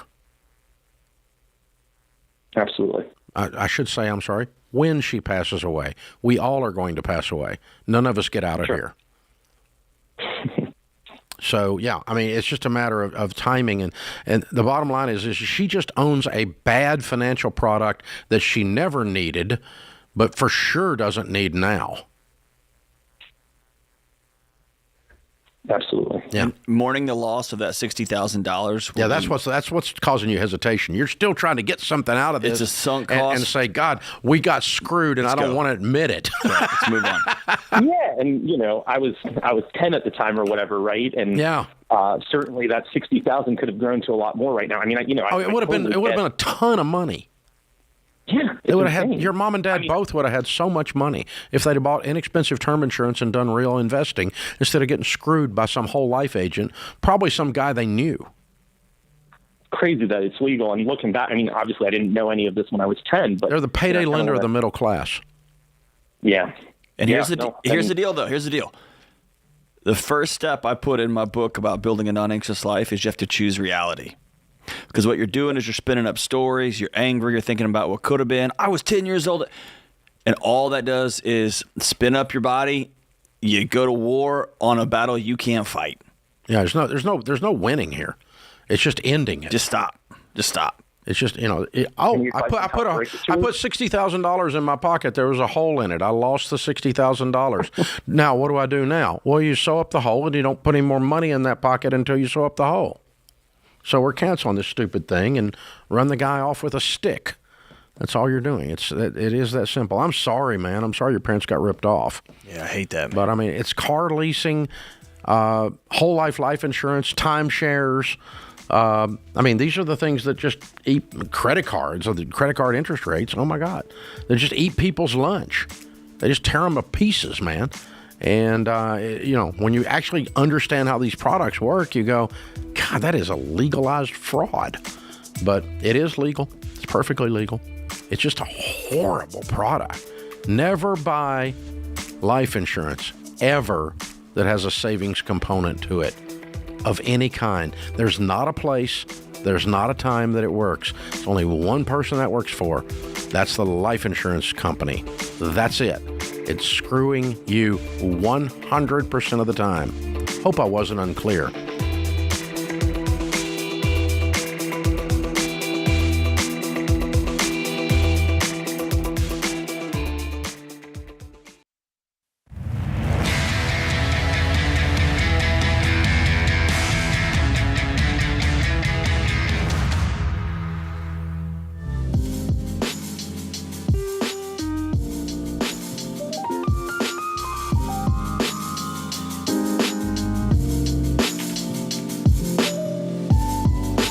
Dr. John Deloney, Ramsey Personality, is my co-host today. Open phones at 888-825-5225. Thank you for joining us, America. Merry Christmas to you. Jason is in San Antonio, Texas. Love your town, Jason. What's up? Thank you, sir. First off, I will start off by thanking you. You've changed my life. On our last 3 real estate transactions, we've definitely been blessed, and we are on baby step 7. Thank God. Way to go. Thank you, sir. We are in a position where we could potentially be looking at a real estate investment.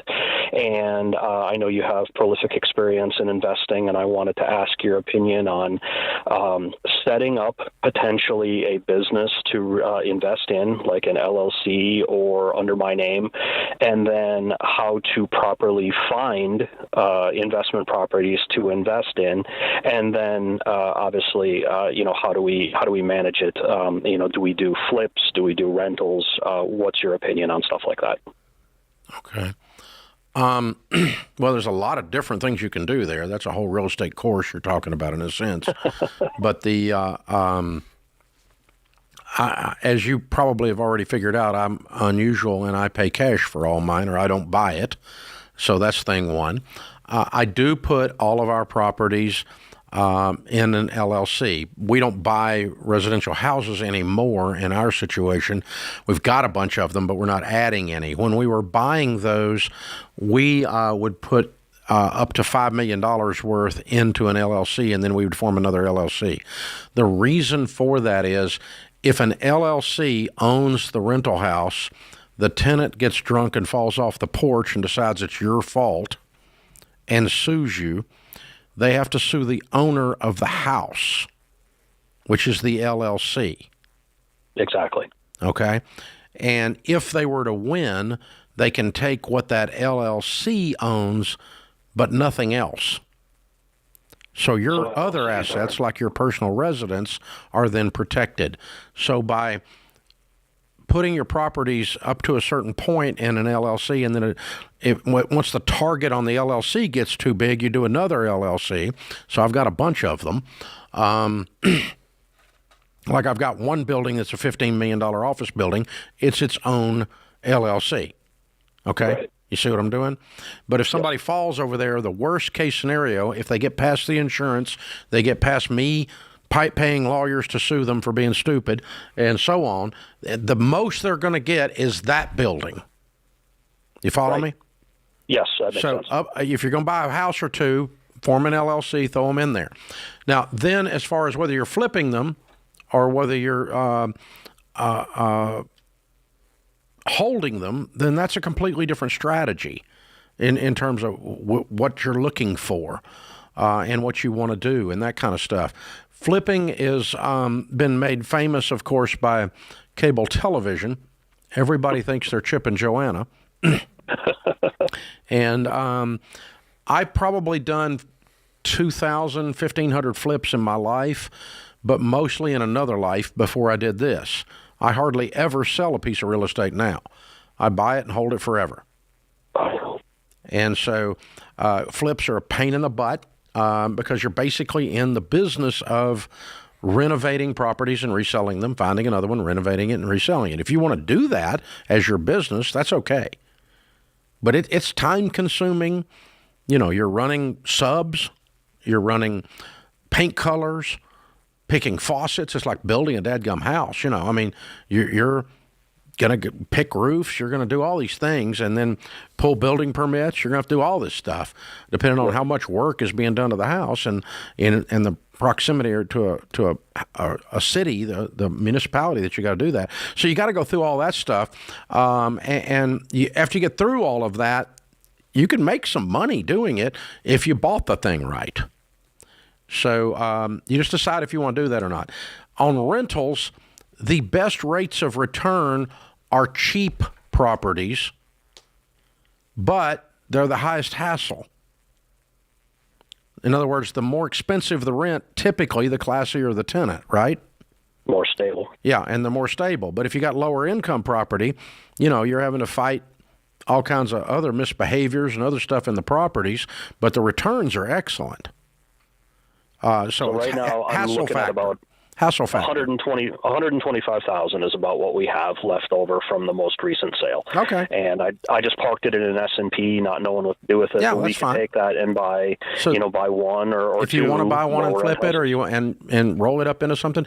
But think about what it is you want to own for 10 years if you're buying a rental. Right. And from personal experience, I'll tell you, you know, you're a brand new landlord. You don't want to deal with lower income property. It's a pain in the butt.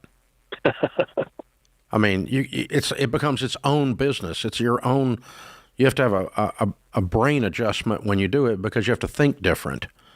But all the residential I have today is really high end single families. And I got like 10 or 15 of them. I don't have a bunch of them. Most of our stuff is commercial. But so all of that to say, you just got to decide what you want to do. But the more, don't underestimate the hassle factor of what you're stepping into. A flip is a big hassle, I'm telling you. You can make some money, but it's a job. Dealing with lower income people, you can make a great rate of return, but it's a hassle. It becomes a job, and it requires a cultural adjustment in your brain because it's a different psyche that you're dealing with as a customer.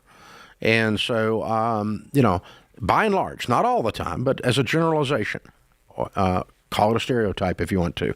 But then, and then the same thing on the other end. So, but if you're going to buy something to hold, look at it and go, how's this going to age in 10 years? Is it already 50 years old? Ooh. Then it's going to be 60 years old when it's 10 years from now. And you're going to start to, so. How old are you, Dave? I know, but I'm talking about houses. I mean, I look at the house I grew up in, and I think that stinking house, how old it is now. Oh, yeah. Wow. I wouldn't buy that house. No. Oh, yeah. That's old. Yeah. Same as when I grew up in, yeah. So that's the thing. But it's a great question. But I think the biggest mistake, this frenzy we have, John, of people, and Jason, the people we have out here wanting to buy real estate right now, the biggest mistake is that they probably understand about 10% of how hard it's going to be. Well, I like the way you're framing it because you're asking, what life do you want? and then we're gonna buy a house or flip a house based on that. Because if you want to get in there and get your hands dirty and deal with knocking on doors and hey, you can't do this and you can't light fires in the yard, that's a life, right? Yeah. And some people you can't run drugs out of our house. That's right. And if you want to mess with subs and have fun with doing that and flipping it and pick faucets, and that brings you or whoever your business partners joy, knock your lights out. But that's a different kind of life, right? Yeah. If you want to set it and forget it. But this idea on TikTok that you can just buy houses and I've got this passive income.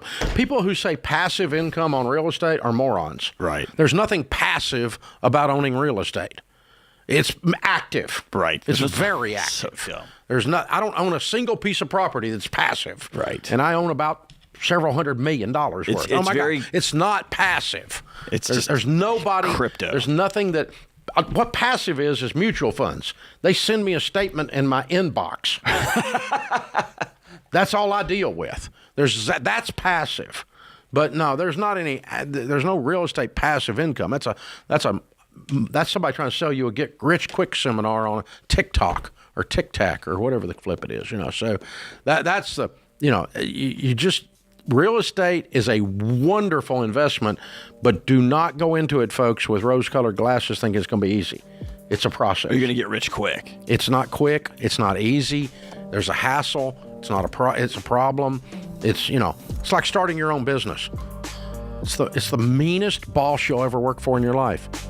The guy will work you into the ground, Don't start your own business and think it's going to fix all your problems. It just makes all your problems come home on your plate. This is The Ramsey Show.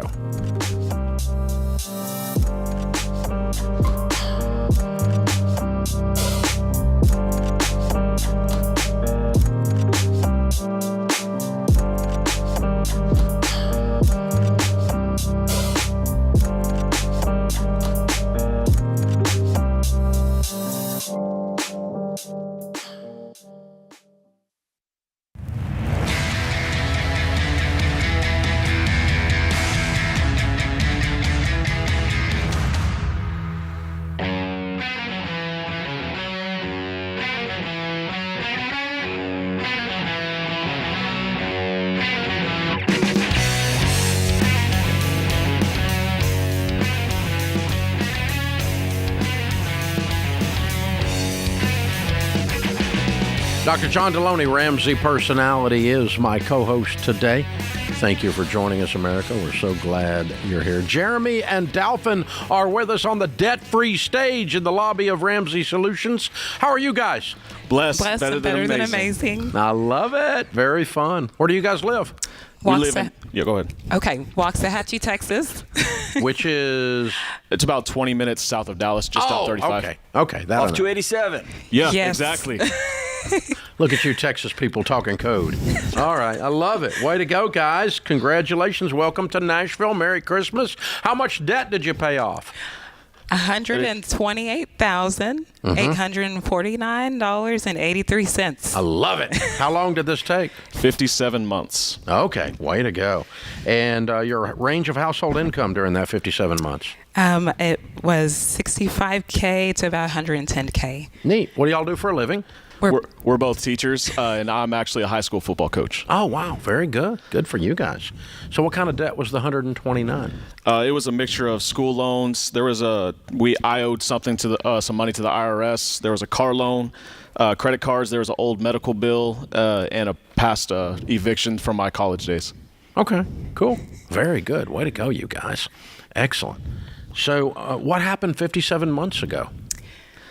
I was actually teaching like multiple math classes. One of them was a financial math course, and I was just kind of during my lunch break, I was scrolling through Facebook, and the Rachel Cruz show came up, and I was just kind of listening to her, and then she had Chris Hogan on, and they talked about the third job for being millionaires is a teacher, and I was always a person that I was like, oh well, I'm just never gonna make it, or I'm just gonna always be broke because I'm a teacher, and then so when I heard that, I was like, okay, I'll bite. Like, let's hear about this. And then that's when I started listening to your show more, and I got hooked immediately. And then I kept trying to convince her, and she was not really having it. Yes, I was like, a budget? What? And then after a while, we started talking about our dreams and things like that. I was like, okay, I'll bite. So okay, and then right after that, I finally convinced her to let me buy FPU. And then she decided to go on a spending spree that weekend. Yes, of course. Yeah, that's well. You got to eat chocolate cake when you start your diet. Yeah. Right? Yes. Yeah, okay. All right. So, but we ended up binging basically all 9 episodes in probably about 4 or 5 days. Okay. So we didn't have a group to really get plugged into, so we just started listening. And I mean, after the first lesson, she was hooked, and we were like, all right, let's go. Oh, wow. So once you're on, you're on. Yes. Okay. All right. And then 2 teachers' salaries, you plow your way through $129,000. Well, she actually wasn't a teacher at first. Okay. She. I was actually wanting to. We had moved up to Houston so that I could go to optometry school after we both graduated from college, and then I changed my mind during COVID because I was also working for an optometrist and shadowing him, and I realized that my passion is to help people and to serve people, and I felt that I could still do that through teaching. So that's why I changed my mind, and we plowed through that and getting my teacher cert, and I started just focusing and teaching kids, and we started focusing on that debt, and we ended up taking up extra jobs on the weekends and everything. So our shirts. Yeah, we worked at Gateway Church. We worked in the children's ministry. So yeah, okay. Yeah. Yes. Pastor Morris is a good friend of mine. Yes. They're good people. Way to go, guys. Good for you guys. I'm proud of you. So what was the hardest thing you guys fought about over almost 5 years? What? I mean, there was multiple. She looked at you like she knows exactly the answer, and you are looking like, we never fought. Everything was great. Go. Okay. For me, it was having to stick to the budget was the hardest thing for me, and I felt like I was always trying to push the nodule on trying to spend and trying to be socially acceptable all the time, and feeling that I always could not be empty-handed, because that's the way I grew up. If you show up to family get-togethers or birthdays, or even if you're at your job and they have like a party and you have to bring something, and I always felt that pressure of we have to spend so that we can keep up with everyone.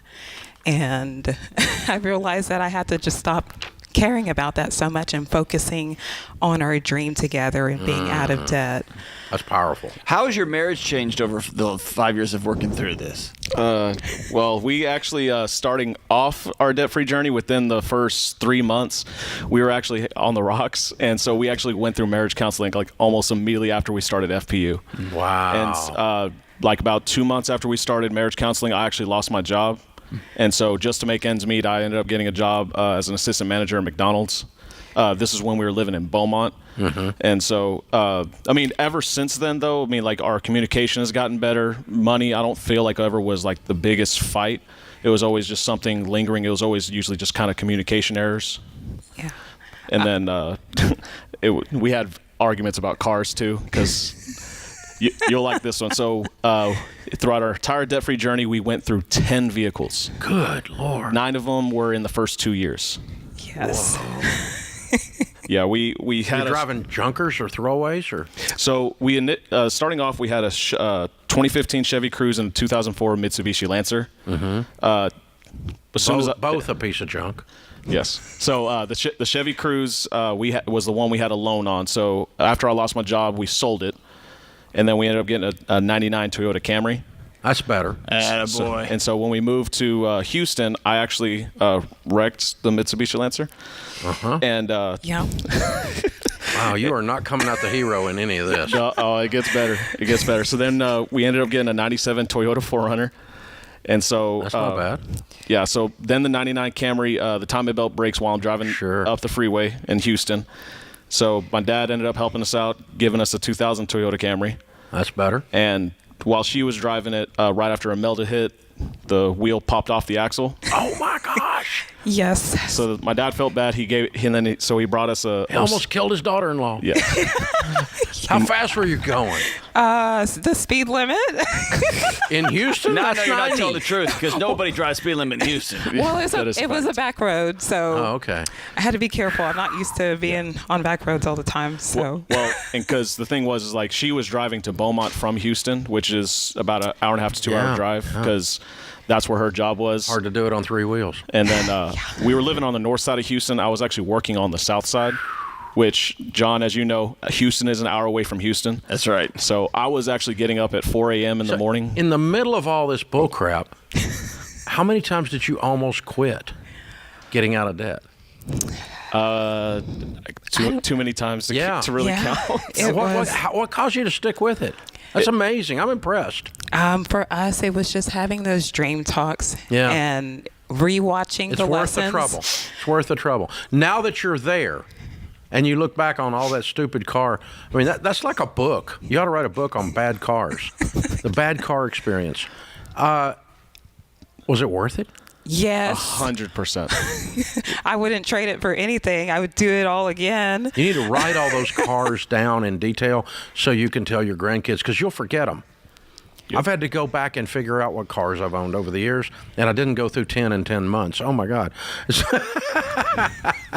That's incredible. Way to go, you guys. I'm so proud of you, because the perseverance that you built and the locking arms, even though you hated every moment of it and at times didn't like each other while you're doing it, you still, the calluses that you built, you're going to be able to do anything you want to do with your life. Yep. Yes. I'm so proud of you. So very cool. All right, count it down, guys. $129,000 paid off in 57 months, making 65 to 110. Let's hear a debt-free scream. Ready? 3, 2, 1.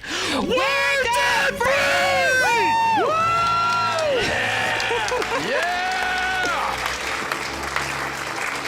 That's how that works. This is The Ramsey Show.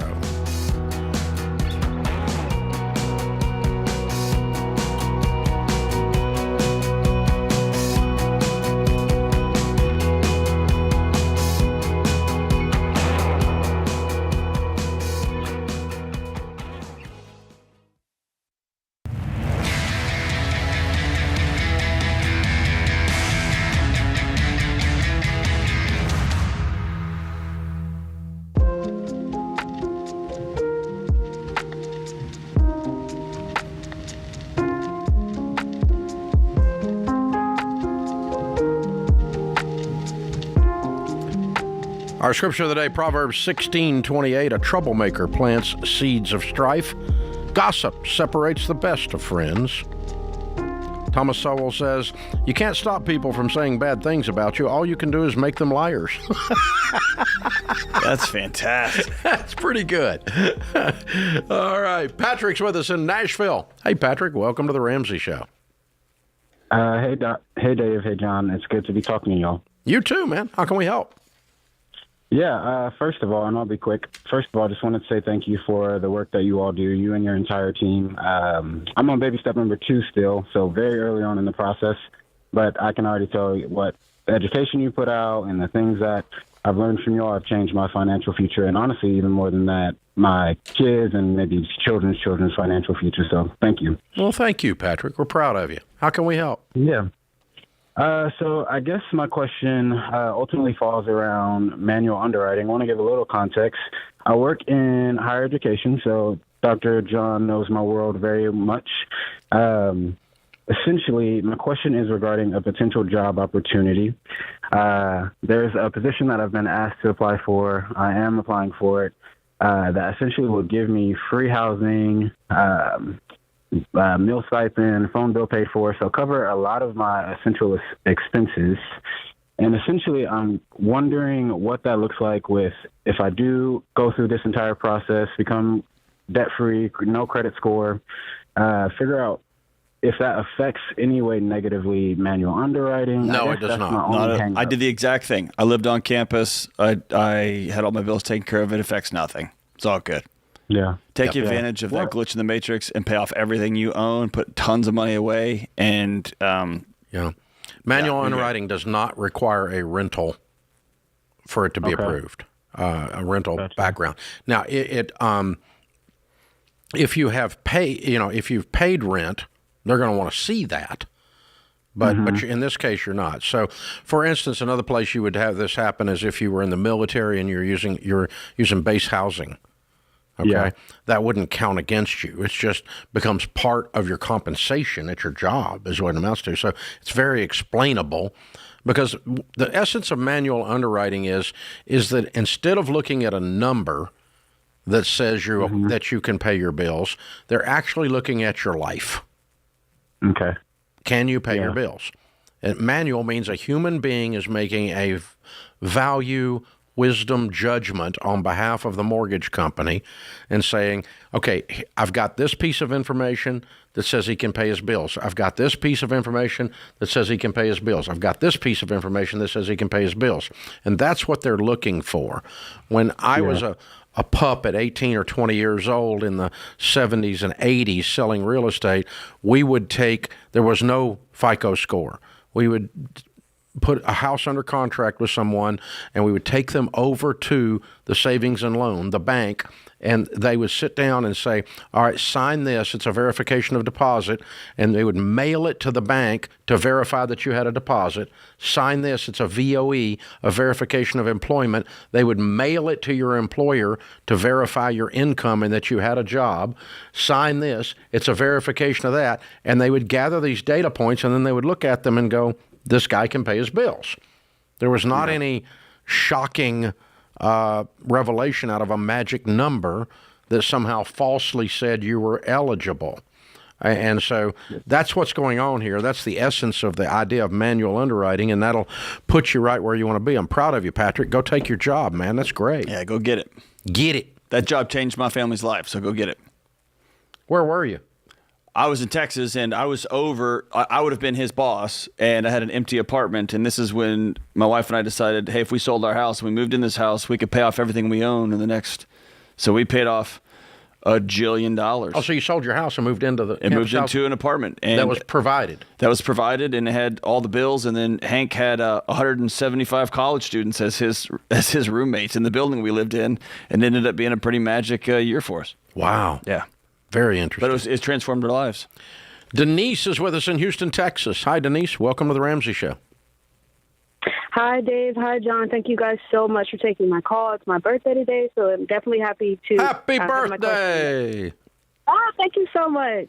My question is, I am wondering if I should, or how I can get out of my car situation. I currently have a 2020 Kia Forte, negative equity in it, unfortunately. I purchased it last year, and I just feel like it's draining the ability for me to be able to have higher savings and just kind of get to a better place. What do you owe on it? I don't really know if there's $22,000. Okay. What do you make? $57,000. Mm-hmm. And what's your car payment? Car payment is $460. Okay. And so what do you think it's worth? From KBB, I looked up, it's worth about $13 or $14,000. That's trade-in. No, she rolled in negative equity. Oh, you rolled in negative equity. Correct. Oh, I missed that part. Oh, geez. Okay. So is that private sale you owe 14? Yes, private sale. Or it's worth 14, I'm sorry. So you're 8 in the hole. I would owe roughly $8,000, yeah. Yeah. And I thought maybe, pretty soon I could start trying to double up on payments and get out of my my balance sooner. How much other debt do you have? $6,000 in student loans, $2,100 in a credit card. That's it. Okay. No, I'm just gonna work your debt snowball. Pay your minimum payments and pay everything you can on your smallest debt, and then when that was gone, pay everything you can on your next smallest debt. That's $10,000. Clear that. And then when you don't have those two payments anymore, then we're going to tear into this car and we're going to pay not double payments, but triple, quadruple payments or whatever. Pay $3,000 a month on it. I don't care. And let's just get it paid down, because the car is not the problem. The car before this car is the problem. And so you're not solving the math problem when you go from 22 to 8. If you go from 22 to 2, you'd be solving the math problem, right? Right. But you don't make enough headway here by getting rid of this, by sacrificing this car. In this case, what I would do is just tear into it with a vengeance and say, okay, I've got, $32,000 worth of debt. I make $57,000. I'm going to work 6 jobs, do nothing, not go out to eat. I'm going to pour everything I can get my hands on onto this $32,000 worth of debt. And in 18 to 24 months, I'm going to be 100% debt-free car and everything. And then if you want to sell the car, sell it. But get it paid off. Perfect. That's kind of what I was thinking. Thank you guys so much. Yeah, you got it. Have you been through Financial Peace University yet, Marie? Denise, I have not. No. I'm sorry, Denise. I'm sorry. I did years ago. I'm looking at the wrong when screen. When I was younger, I did. My family, How old are you? I'm 29 today. That's happy birthday. Hey, we're going to give you a birthday gift and a Christmas gift. I want you to go through Financial Peace University as my guest. Okay, thank you so much. Yeah, I want you to go do that stuff because I can hear it in the way you're looking at this and the way you're forming your language. You're actually going to do it. You're going to do this. Yeah, I am. I'm very passionate, and yes, I definitely want to knock it out. Denise, can I ask you a quick question? Yes, sir. How many years in a row have you been 29? 0. All right. A real 29. Well done. It's the 33rd anniversary of my 29th birthday. Oh, my gosh. Oh, happy birthday, Denise. Hang on. Austin will pick up, and we'll get you signed up for Financial Peace University as our guest. We got about 10. We just passed 10,000 classes that were taught this year. Wow. I just did a little video thanking all the coordinators before we got on the air. 10,000 classes. 10,000 classes were taught this year, and it gets away. The numbers are astronomical. They're staggering. I mean, it's a lot of people. Yeah. And we're starting to add up now how much charity has been given by all these people, and it's astronomical how much of the economy you can affect by doing something like this. That puts this hour of the Ramsey Show in the books. We'll be back with you before you know it. In the meantime, remember, there's ultimately only one way to financial peace, and that's to walk daily with the Prince of Peace, Christ Jesus.